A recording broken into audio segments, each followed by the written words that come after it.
దానియేలు గ్రంథము అధ్యాయము 12 పరిశుద్ధ వచనములు 1 నుండి 3 వరకు. ఉత్థానము బహుమతి. ఆ కాలమున మీ జాతిని కాపాడు మహాదూత మిఖాయేలు ప్రత్యక్షమగును. అప్పుడు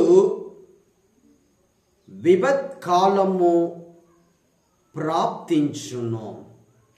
జాతులు పుట్టినప్పటి నుండి అంతటి విపత్కాలమెన్నడను సంభవించి ఉండలేదు. ఆ కాలము సమీపించినప్పుడు మీ జాతిలో దేవుని జీవ గ్రంథమున తమ పేర్లు వ్రాయబడిన వారు జీవింతురు. అప్పటికే చనిపోయి మట్టిలో నిద్రించు వారిలో చాలా మంది సజీవులగుదురు. వారిలో కొందరు నిత్య జీవము పడయుదురు, మరికొందరు శాశ్వత అవమానమునకు గురియగుదురు. జ్ఞానులైన నాయకులు ఆకాశము నందలి జ్యోతుల వలె వెలుగుదురు.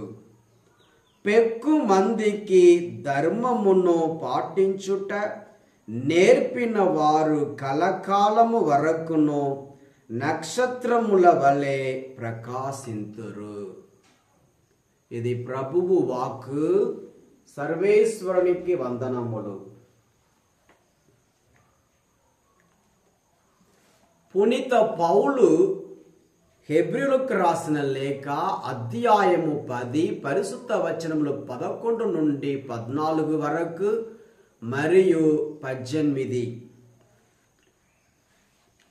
ప్రతి యూద యాజకుడును అనుదినమును అర్చన ఉనర్చుచు ఒకే రకమగు బలులనే పదే పదే అర్పించుచుండును.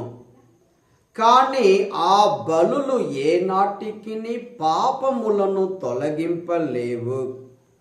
అటుల కాక క్రీస్తు సర్వకాలమునకు సరియగు పాప పరిహారార్థమైన ఒకే ఒక్క బలిని సమర్పించెను. తదుపరి దేవుని కుడి ప్రక్కన కూర్చుండెను. దేవుడు ఆయన శత్రువులను ఆయనకు పాదపీఠముగా ఉనర్చు వరకు ఆయన అచట వేచియుండును. పాపముల నుండి శుద్ధి పొందిన వారిని ఒకే ఒక బలి మూలముగా ఆయన శాశ్వతముగా పరిపూర్ణులుగా చేసెను. కనుక ఇవి క్షమింపబడినప్పుడు పాప పరిహారార్థమైన బలి ఇక అవసరము లేదు. ఇది ప్రభువు వాక్కు. సర్వేశ్వరునికి వందనములు. మార్కు సువార్త అధ్యాయము 13 పరిశుద్ధ వచనములు 24 నుండి 32 వరకు.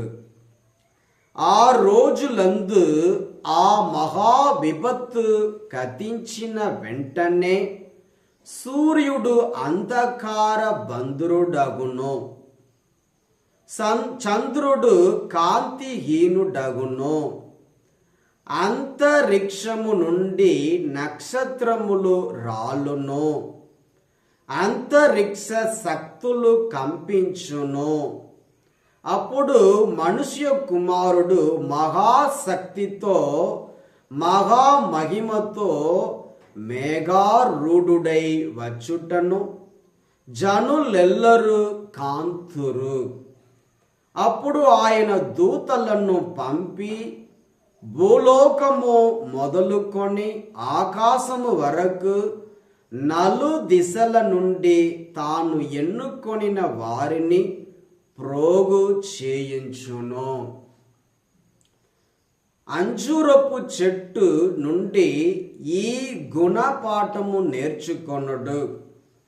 దాని రెమ్మలు లేతవై చిగురించినప్పుడు వసంతకాలము వచ్చినదని గుర్తింతురు. అట్లే వీనిని అన్నింటినీ మీరు చూచున్నప్పుడు ఆయన సమీపముననే వాకిటనే ఉన్నాడని గ్రహింపుడు.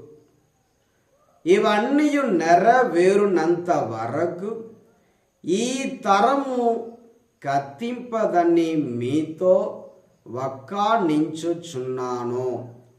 భూమి ఆకాశములు కతించిపోవును గాని నా మాటలు కతించిపోవు. ఆ దినము ఆ గడియ ఎప్పుడు వచ్చునో నా తండ్రి తప్ప పరలోకమందు దూతలు గాని కుమారుడు గాని మరెవ్వరును గాని ఎరుగరు. ఇది క్రీస్తు సువిశేషము. క్రీస్తువా మీకు స్తుతి కలుగును గాక.